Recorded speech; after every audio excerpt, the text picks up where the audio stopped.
Terima kasih Mirsa, masih bersama kami di seputar Bali. Universitas Mahasaraswati, Unmas Denpasar kembali menerjunkan mahasiswanya ke tengah masyarakat dalam kuliah kerja nyata KKN.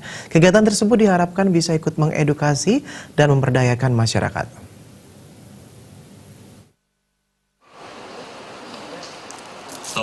KKN Unmas tahun 2019 Universitas Saraswati Denpasar dibuka secara resmi oleh Rektor Unmas Made Sukamerta yang ditandai dengan penyerahan mahasiswa secara simbolis kepada Kepala Dinas Sosial Kota Denpasar, Made Mertajaya, yang mewakili Wali Kota Denpasar. Sebelum terjun ke masyarakat dalam KKN, para peserta KKN terlebih dahulu mendapat pembekalan yang diberikan oleh jajaran Universitas Mahasaraswati Unmas. Pembekalan peserta KKN ini juga diberikan langsung oleh Kepala Dinas Sosial Kota Denpasar, Made Mertajaya, dan pejabat Bapeda Kota Denpasar. KKN Unmas diikuti oleh total 1.039 mahasiswa yang terbagi menjadi dua kategori, yakni KKN reguler sebanyak 469 orang dan KKN alternatif 570 mahasiswa.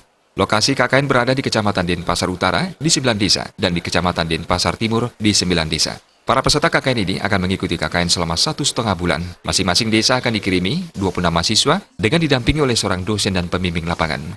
Rektor Unmas Made Sukamerta mengatakan, KKN merupakan bagian tridharma perguruan tinggi, yakni pengabdian kepada masyarakat. Melalui KKN ini, mahasiswa akan belajar berinteraksi langsung dengan masyarakat dan menerapkan ilmu-ilmu yang telah diperoleh di bangku kuliah. Mengingat KKN dilakukan di Kota Denpasar, para mahasiswa diharapkan bisa berkontribusi terhadap berbagai permasalahan di perkotaan yang sifatnya lebih banyak mengedukasi di bidang literasi digital, mencari solusi berbagai permasalahan perkotaan, edukasi bahaya AIDS, narkoba, dan radikalisme, termasuk mendukung program Gubernur Bali dalam membudayakan bahasa Bali di kalangan generasi muda.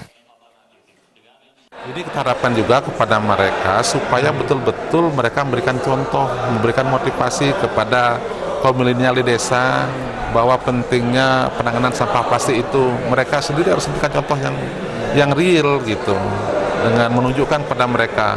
Kemudian juga kami kan kampus yang sudah bebas narkoba dan rokok itu. Ini pun kita harapkan juga pada mereka supaya setiap ada kegiatan muda-mudi kaum milenial desa supaya dimotivasi, berikan contohlah mereka bahwa jangan terlibat dalam narkoba maupun rokok itu karena itu sangat membahayakan. Dan tentunya juga kami kan kampus juga yang bebas radikalisme. Ya ini sehingga mereka diharapkan untuk memberikan motivasi jangan melakukan hal-hal yang radikalisme.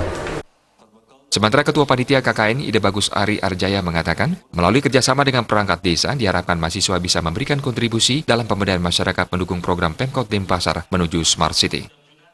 Banyak sebenarnya program-program yang bisa digitalisasi misalnya dari perpustakaan, misalnya dari e-book, penataan buku perpustakaan, kemudian dari sistem administrasi pemerintahan.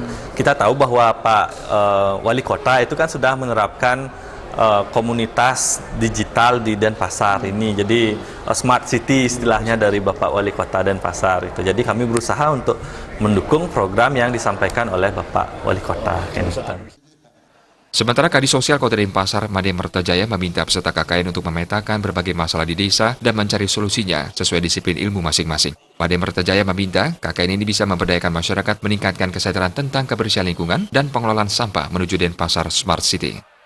Joko Andika dan Riasa, Bali TV.